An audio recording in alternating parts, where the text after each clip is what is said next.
beautiful bookish people. My name is Hannah, and actually, looking in the viewfinder, I think I just look like that one art teacher who loves Art Deco too much. Maybe it's the sweater too much?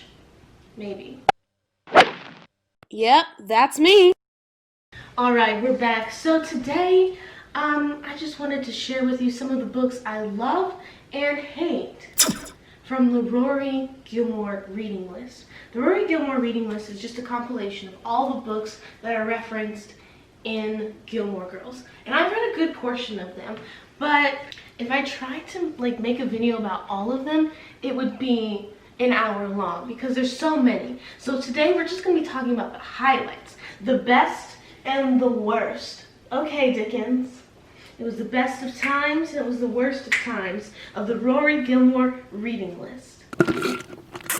But what's also going to be cool is why we're in the kitchen is because we have the Eat Like a Gilmore cookbook. So we're going to be making pumpkin pancakes that were apparently at Luke's Diner. Okay, that makes sense. Let's just get started with cooking, reviewing, and discussing classic literature and its pros and cons. Okay, so the first book I want to talk about is The Crucible by Arthur Miller. This one, I believe I read for school, and so when you read it for school, you kind of get a little more context for it. So I can tell you that the analogy of the witch hunt in the 1950s was a witch hunt for communists. So this is just basically about a book that follows this girl named Abigail as just the Salem witch trials are going on and people are getting blamed left and right for no reason and everyone believing them. There's a lot of religious undertone. It deals with, I don't know what I'm doing. Give me 1 second and I'll pour a flower. Don't tell your mother. I never claimed to be a good cook. I just want to talk about books, but we're trying to make it interesting, so don't judge. All right, 1 cup of flour. Check. So it follows this girl named Abigail, and she is only the villain from other people's perspective, so it does a really nice job. Baking soda, this is 1 tablespoon, and it also deals with sexual assault, which I don't hear, well, I just don't hear people talking about the Crucible in general, so they could be talking about this, I just don't hear conversations about it. And I am very late to the party. I am about 70 years late. And it's fine. Also, I think what is really good about this one is the way it's written, because it's written very plain and bare in comparison to Arthur Miller's Death of a Salesman, and I think that's done on purpose, and I really appreciate it. Yeah, The Crucible is just an analogy of why we shouldn't go on witch hunts, and I think that is still applicable today. Sip transition. So the other book I want to talk about that I don't like is As I Lay Dying by Faulkner. Faulkner and I have beef. Faulkner and I will always have beef. I just find him pretentious. So As I Lay Dying is about this family as they're trying to move a dead body across the country to bury them. But it's also stream of conscious, but it's stream of conscious not done well, because he gives you no indication of where you are and what you're trying to do in these people's head, and it's not supposed to be clear to the end, and I just don't like those types of books. I think people who try to make their reader feel dumb, if I can't understand what's going on, then it's the writer's fault, not mine, because I am an English major. I know how things work. The only good thing I think Faulkner has done for literature is I think it gives English majors an amazing gift to say Faulkner instead of the F word. What an amazing curse word for English majors. Faulkner is not fun. And this has been Life Lessons with Hannah. Hold on. Sip transition. So, now we gotta put in the salt. We got some sea salt, adding into the mixture. So the next book I want to talk about, oh my gosh, is an amazing classic that Rory Gilmore would love, and I believe her. But the classic that I want everyone to read if you're trying to get into classics is Dr. Jekll and Mr. Hyde. Oh my gosh. This open. This one is so good. I think everybody knows the twist at the end of Dr. Jekll and Mr. Hyde, but here's the thing. I think it's all about the anticipation for the twist, and then once you know it, it's so good, and it's more about the development than the inevitable twist. This book did so much for Gothic literature in general. It's basically Frankenstein and the monster, but instead of two separate people, it's all in one, and it's more about the mind than it is about the body.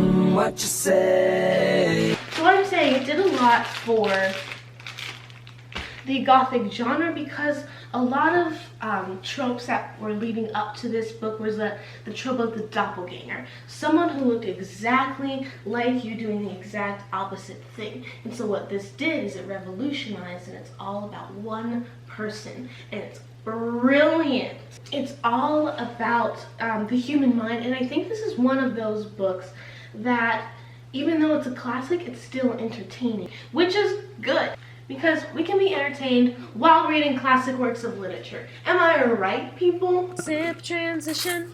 So the next book I want to talk about is Oliver Twist. This, sorry Dickens, is on the negative side. I think Oliver Twist might be my least favorite Dickens.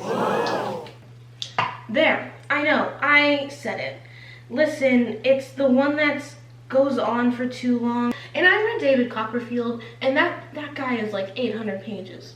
I think Oliver Twist is Dickens' worst work of characterization, because he truly suffers from the "oh, I'm an orphan, oh, now I'm rich," but like with no development, so it's not fun for me. I also remember it relying a lot on stereotypes, and specifically anti-Semitic stereotypes, which is never good. I know we have to have the conversation of like, oh, it was a product of its time. But it doesn't mean I can't still talk about it and how I didn't like it. And so for me, that degrades the value. It's all about nuance, people. And for this one, the anti-Semitism in this book really did rub me the wrong way. Oh, yeah, that was beautiful. That was not. So now I get to add the best part, which is the pumpkin. Are you guys ready? I'm very excited. It's fall season, it's Libra season right now, which is my astrology sign, if you were ever curious. Oh, ew.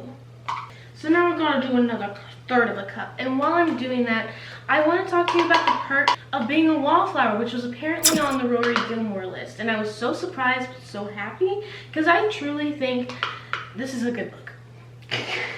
I think it might be the best like coming of age story.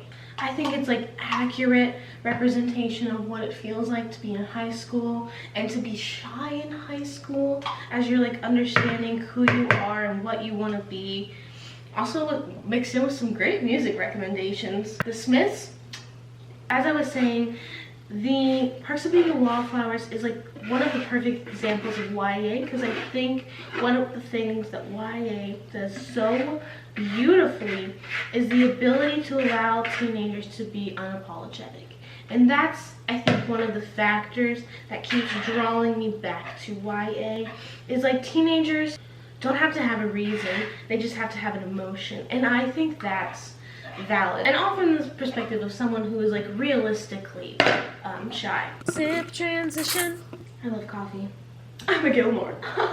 Relatable content, right? Speaking of the quintessential book everyone should read, I'm gonna tell you a classic that you should not read, which is The Fountainhead by Ayn Rand. When I saw this, I forgot it was mentioned in YA, and I think the context is like even Rory didn't understand it, because you know what?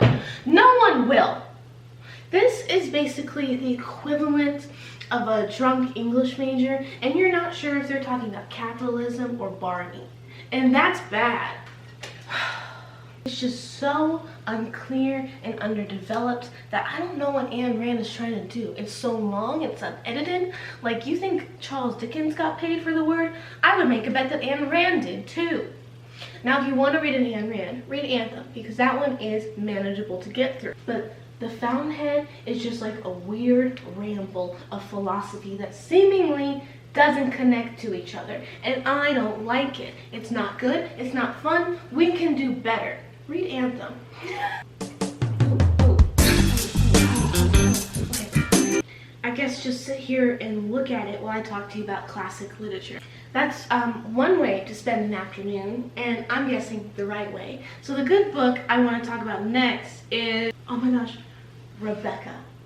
Rebecca is the quintessential book if you are into thrillers.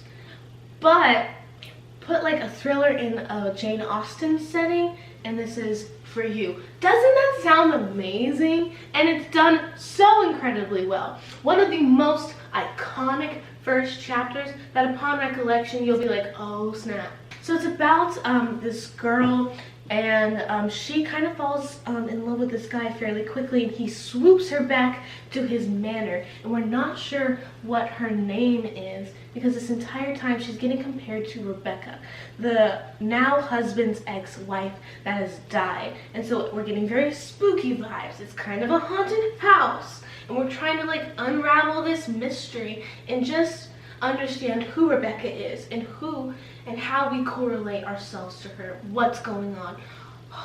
I don't want to tell you anything else, I don't want to spoil you, but I think this is also a good classic if you're trying to look into getting into classic, and it's underappreciated. Like I was saying about Jekll and Hyde, we don't have to sacrifice entertainment for classic literature. What?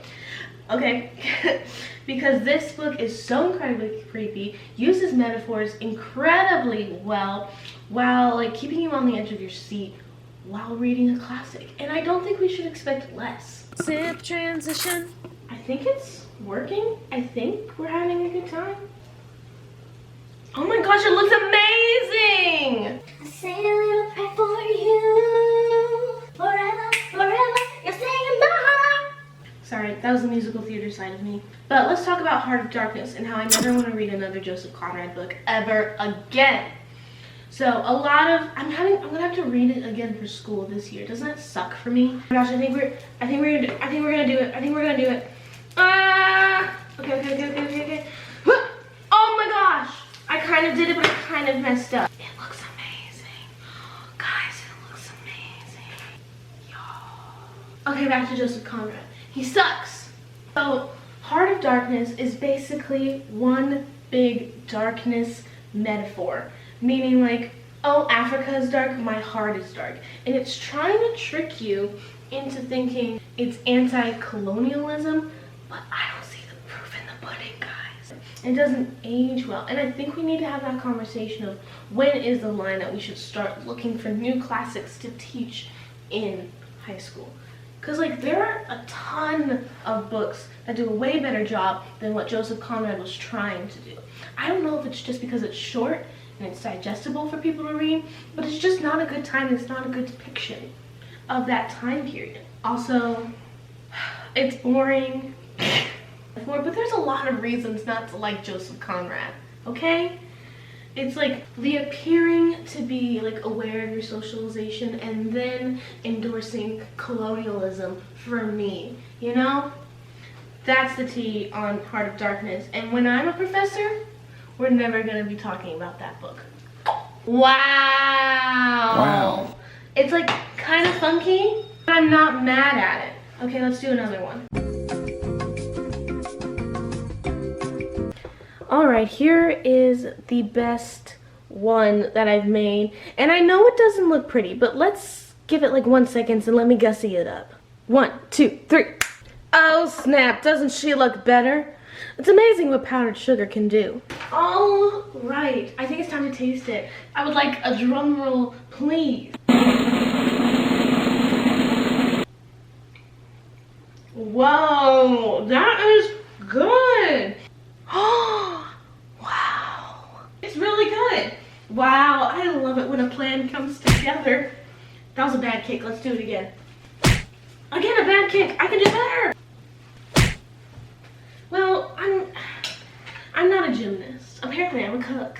So to wrap this up, I think we can all conclude that fucker is a better curse word than writer, and Rory Gilmore has some rights, but only some of the time. But thank you for watching. I hope you enjoyed it, and I'll see you next time. Keep reading and all that jazz.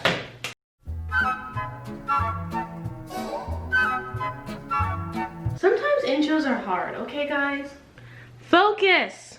Why would you talk to me that way? One of my biggest fears is people thinking I'm annoying. Yes, I do the cooking. Yes, I do the cleaning. That's why we should have followed Paris. Imagine her reading list.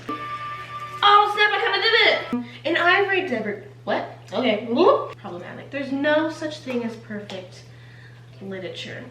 And that's what I think book Twitter needs.